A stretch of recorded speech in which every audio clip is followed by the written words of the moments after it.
ens trobem a l'estand de l'Institut de Bioenginyeria de Catalunya. Nosaltres som un centre de recerca en bioenginyeria i nanomedicina i en aquest cas, per aquest estand, aquesta fira, hem portat uns exemples del que desenvolupa el grup de recerca en robòtica, la línia de robòtica de l'Institut. Llavors, el que volem ensenyar-vos aquí és una mica com podem relacionar-nos amb els robots, com podem millorar les nostres capacitats amb l'ajuda dels robots. En aquest cas, en concret, aplicat a la medicina. El Xavi us explicarà els dos projectes. Sí, tenim dos estands aquí. En aquest primer d'aquí el que estem intentant explicar és com podem millorar la interacció d'un usuari d'una pròtesi. Antigament les pròtesis o no es movien o es podien moure manualment, i ara amb la incorporació d'elements de la robòtica estem intentant dissenyar aquesta millora d'interacció entre la persona i l'usuari d'aquesta pròtesi.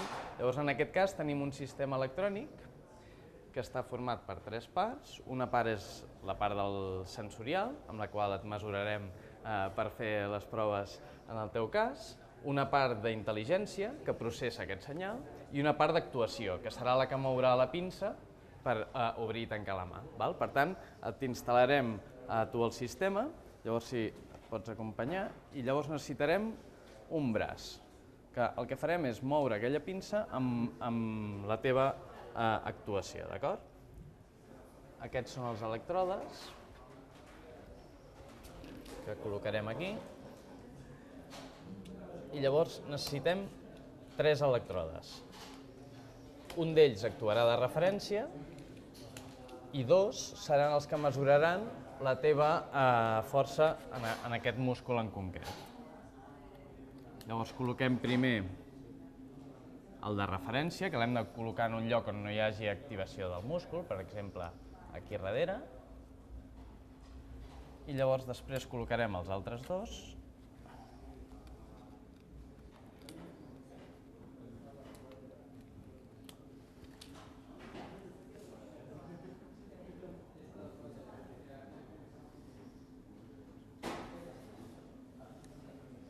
En un dels grups de músculs. Per exemple, si fessis força amb aquest múscul d'aquí, el notaríem per aquí, et col·loquem els elèctrodes, i llavors a partir d'ara aquesta serà la teva interfície amb la pròtesi.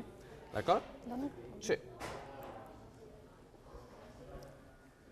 Si l'enxufem aquí, veuràs que cada cop que facis força, fes força, aquí es veu com hem mesurat aquest pic, i hem connectat aquesta acció amb obrir i tancar la pinça. Llavors, si ho tornessis a fer, més força, molt bé. Cada cop que apretes, obres o tanques, fas l'acció desitjada. Llavors, aquest sistema està pensat per utilitzar qualsevol múscul del teu cos. D'aquesta manera, encara que tinguis la discapacitat de moure una extremitat, el que pots fer és utilitzar una altra capacitat que ja tinguis per actuar sobre aquest robot. D'acord? Llavors, si passem a aquest costat d'aquí, a veure que traiem això.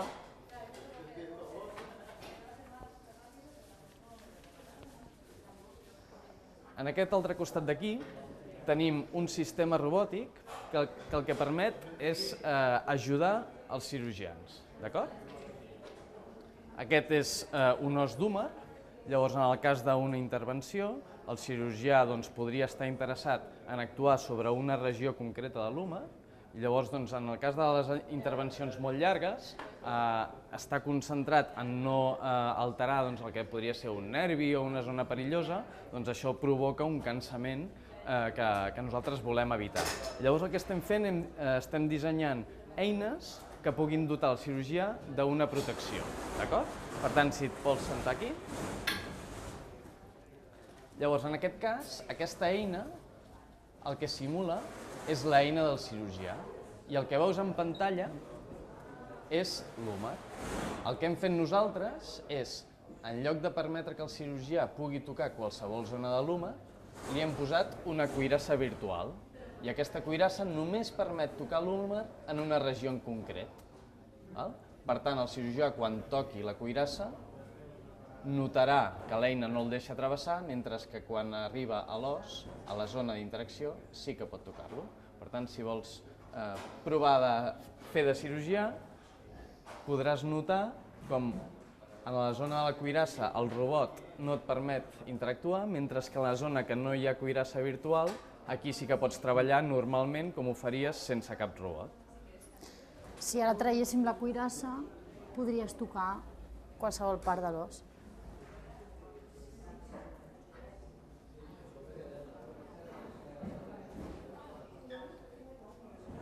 Tornem a posar.